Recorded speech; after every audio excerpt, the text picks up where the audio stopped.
not at all. You know that those are no responses at all. And I must emphasize that when I began this investigation into the payment to JNS, I did not know for the life of me, and God knows, the heavens know, that it will end at the doorstep, or if you like, the bedroom of Reverend Kusi Boateng or Kwabena Edu Gyamfi. I don't know which really is his real name. I don't know, with all the documentation I've gathered. So this document, when the National Cathedral Secretariat came to Parliament for approval of their 80 million cedis in the 2023 budget, we then said, look, Finance Minister has told the Vote of Censure Committee that you have withdrawn 339 million for this project on our blind side, unconstitutional. No problem. We want to see the utilization. How did you utilize the 339? Because that is the role of any responsible parliament. You don't just go granting approvals. Mm-hmm. You must first find out how previous releases have been utilized. So when we requested that, they brought us this document, and they stated here, under summary of disbursement of the seed money, JNS Talent Center Limited, 2.6 million. And the subheading is contractors mobilization. If you're a diligent member of parliament, you know that there's only one contractor, Ribade, the Ribade JV, which is Rizani Di Eka, Babisoti, and Disimoni. However, there's another addition, JNS Talent Center. First time I'm seeing it. You go through the entire documentation, over 200 pages. There's no contract, no agreement, no supporting document at all for this payment. You get suspicious. So I say, how is it that I know of only one contractor, Ribade?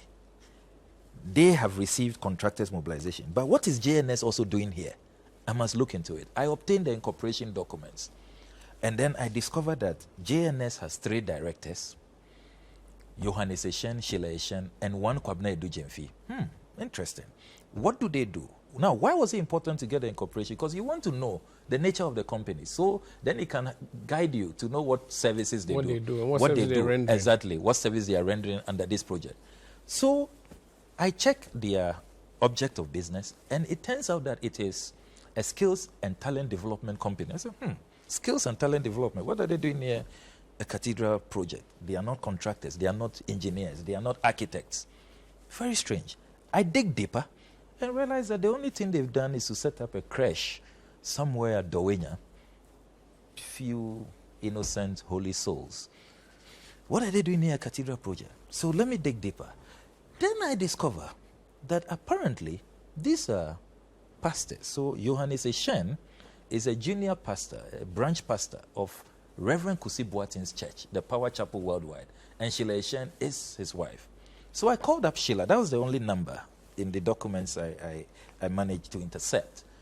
And she picks up and says, yes, we received some payments from National Cathedral Secretary, but you see, my husband is the MD, and he has all the facts. So wait, he's out of the country. When he returns in 2 weeks, then we'll call you back.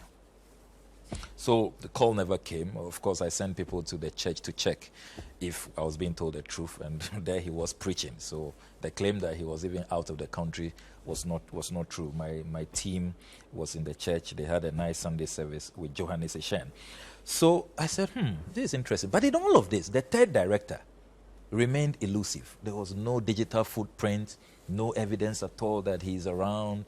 When you go on their website, the crash, you see, Johannes Eshen, Sheila Eshen, they are on Facebook and all of that. But there's no Kwabena Edu Gyamfi, mystery figure. Who is the name of my schoolmate at GHc, by the way. Interesting. Yeah. So this guy was elusive, evasive, nowhere to be found. I was like, let me just dig deeper. How did this guy get to register a company? What is his thing? What ID did this guy use?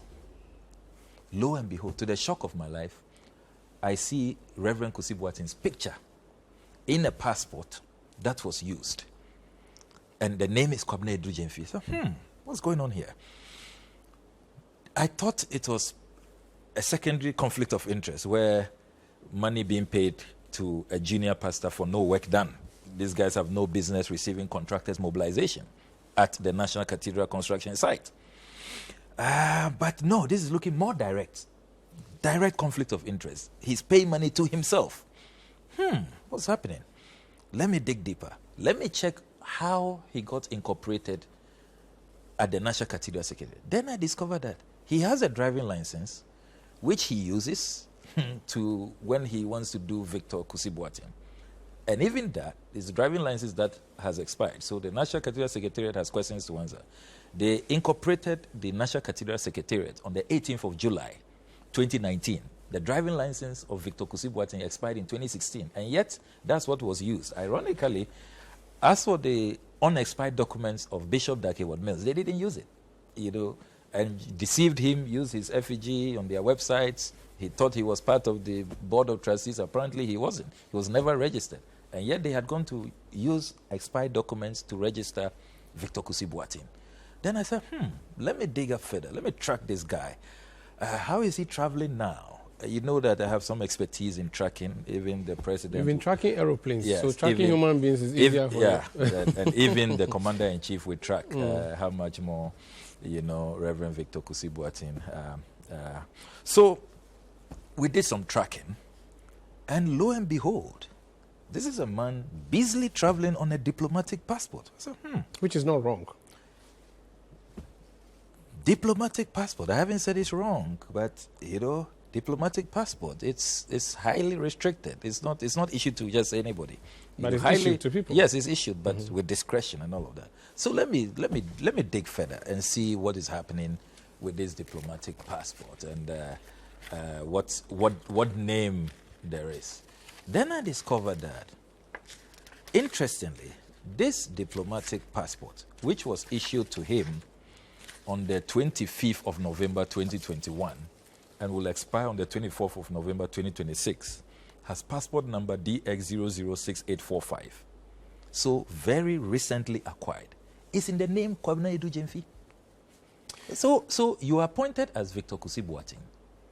However, a diplomatic passport given to you to aid your work, so your fundraising and your travel around meeting officials and all of that, has a different